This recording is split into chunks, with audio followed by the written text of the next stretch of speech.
You have made it through the day, you have shut your laptop. Your children, if you have them, are finally asleep in their beds. And you crave nothing more than to de-stress and unwind with your favorite cuppa. But somehow your mind doesn't seem to be on the same page. Your thoughts are still racing, your next to-do list is flashing there in your mind's eye, and your body might feel tense and restless. If this sounds like you are by no means alone. In this video, I will share with you just how badly I used to struggle with this problem. I will explain to you why that is that we struggle to switch from the work mode to the relaxation mode, from the perspective of both modern neuroscience and ancient Chinese medicine. And then we will bridge the two, creating a strategy for that deep, blissful unwinding and regeneration.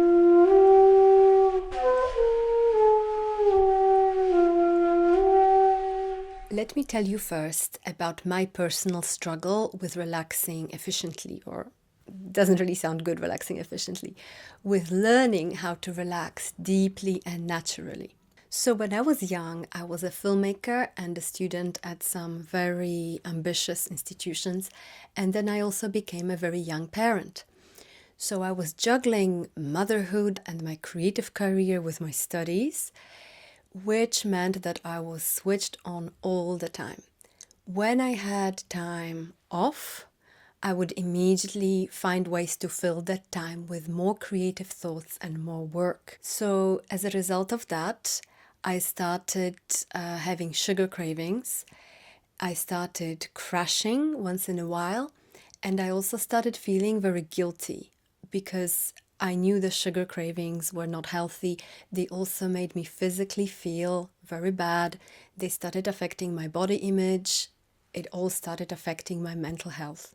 So over time, that tension definitely was a much bigger drain on my time than relaxing effectively would have been, not to even speak about the drain on my mood and happiness. It wasn't until I started studying Chinese medicine and learned about the true meaning of the Yin and Yang as applied to our daily lives that my whole perspective changed. I realized it wasn't about my willpower. It wasn't two parts of me trying to fight one another. I was one whole, and I needed to learn how to manage it. When I did that well, I found energy and contentment, and suddenly everything just works so much more easily. So let's see now what's going on from the perspective of neuroscience. So preparing this video, I decided to ask ChatGPT what it has to say about why people have trouble unwinding, because I was curious what it has to say, and I like to engage in a creative dialogue with AI. And interestingly enough, it got 2 excellent points, but it failed to mention 2 other points that I will explain to you just now. So let's start with maybe the more obvious or widely known ideas. Firstly, the type of work we do these days means that we have to spend many hours in almost unbroken fight or flight. Fight or flight, or the sympathetic side of our autonomic nervous system, is related to stress, but not only. It's not that we need to mobilize our resources only when we are fighting a tiger. We also have to mobilize all our resources when we are analyzing data, when we are preparing to take a decision, when we are problem solving. And this is, my friends, what we do at work, sometimes all day long, for many of us without even a proper lunch break. So whereas our ancestors would have maybe gone on a hunt, and yes, they would do something very dangerous, but then the hunt would be done and they would celebrate, they would dance and relax. We don't really get that. What that means is that from the scientific point of view, many of us live a life of sympathetic dominance. Our autonomic nervous system just doesn't really get a break to switch into that parasympathetic mode. The parasympathetic mode is known as rest and digest. So of course, to keep the body healthy, it's absolutely crucial that we do spend enough time in our parasympathetic mode. There are more details about it on my blog, the Yin and Yang of the nervous system, which I will link below. Now, another reason our poor nervous system finds it so hard to unwind is just the sheer amount of stimulation we are exposed to throughout the day. Anna Lembke has published a book in 2021 called The Dopamine Nation, and she describes what happens in the brain when we are stimulated and also primed for quick success, quick reward, to a much bigger extent than our ancestors would have been. And to make a long story short, what happens is that our brain will adjust, asking us to have even more stimulation and looking actively for challenge. That's why doing suddenly nothing just doesn't really work, because our brain will have already heightened the threshold of stimulation that's needed for us to feel good, and it will make us addicted to be constantly on the lookout for more dopamine. So, ladies and gentlemen, now the things that ChatGPT will not tell you about. When we work at a desk, as many of us these days do, or even using a similar body posture, similar body movement, such as if you are a teacher, a lecturer, or work in a shop, then certain patterns of tension start to become ingrained in the body. And these patterns of tension, as they very often involve our shoulders, upper back, they signal to the body that actually we do need to be on high alert, and hence you get a vicious cycle where one thing just reinforces the other. That's on the physical side. Now, on the mental side, there may also be another factor that makes it much more difficult for your thoughts to stop racing and actually relax when you do have the time to do so. And this is that when we are faced with some subconscious, deeper issues, such as childhood trauma or CPTSD or PTSD, or any emotional baggage that still causes us pain, then our limbic system, our amygdala, will all the time be on a high alert. Essentially, a part of our brain will be on the lookout for danger and will be trying to make sure we survive. So you may be telling yourself, okay, I finished work, but your brain will be saying, actually, I still have all those disasters I have to be on the lookout for. Even that can be addressed with breathing and with psychodynamic somatic techniques such as QiGong. You can work through the body to tell the mind, okay, it's time to chill, we can let go of the past. So, to summarize, Western science tells us that too much stress keeps us in a state of sympathetic dominance, while more stimulation than evolution has planned for leads to dopamine habituation. In addition, muscle tension accumulated throughout the day will feed back into the brain about the need to stay on high alert. And any old underlying issues and traumas will send exactly the same message to our nervous system. Unfortunately, what I find quite often is that just that understanding doesn't really bring us any closer to a solution.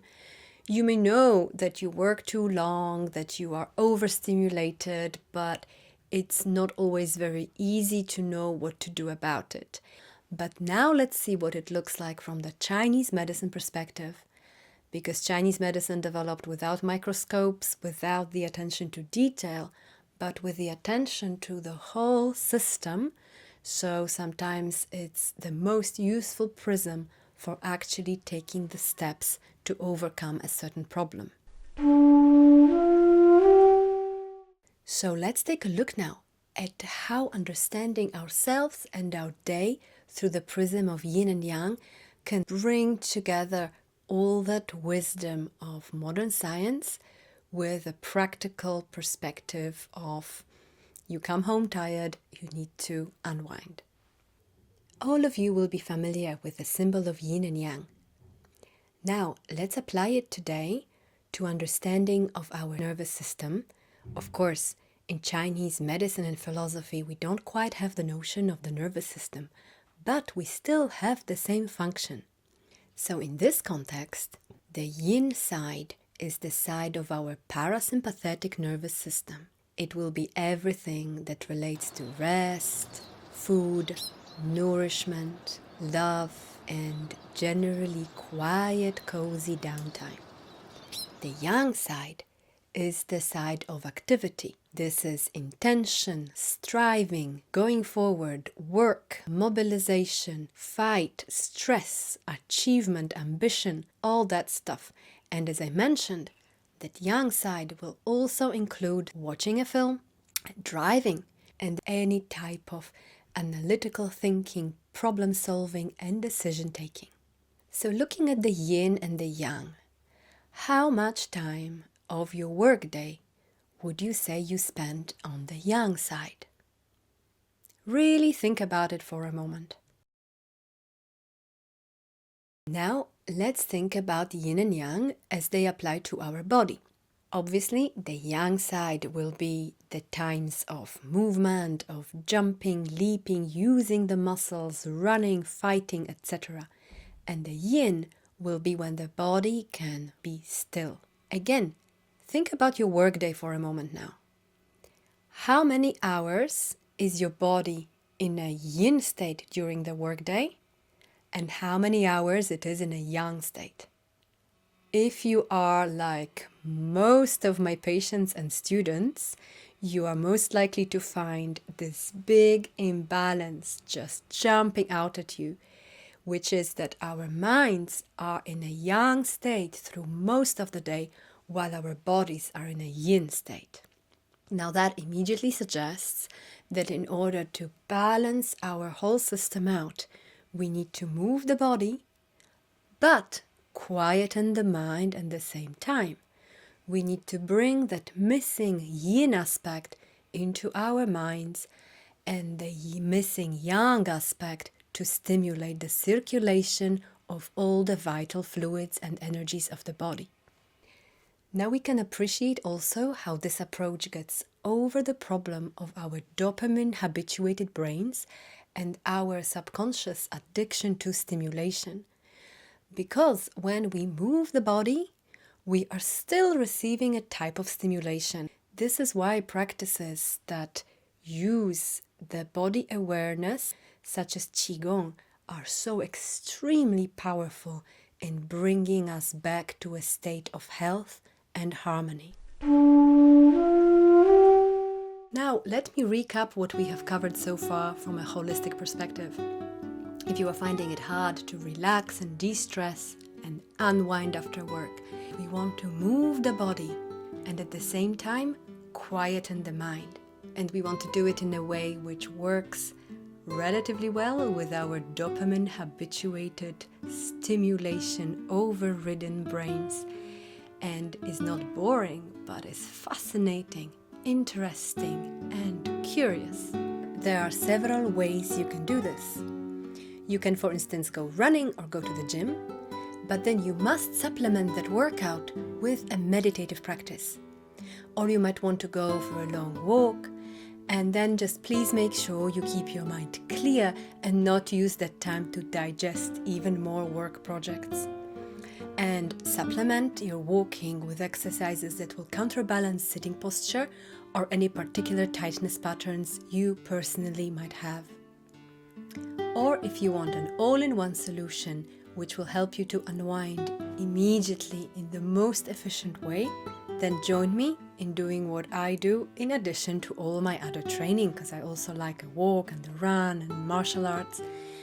Join me for some QiGong. The short 10-minute QiGong session, you will be able to release the tension from your body, counteract that sitting posture, strengthen your muscles, and at the same time regulate your breathing and bring a sense of calm and well-being into your mind and body, effectively shifting it into a parasympathetic mode. You can watch it by clicking just here. Thank you very much for watching. Leave me your thoughts and your struggles in the comments. I'll be sure to reply, and see you next time.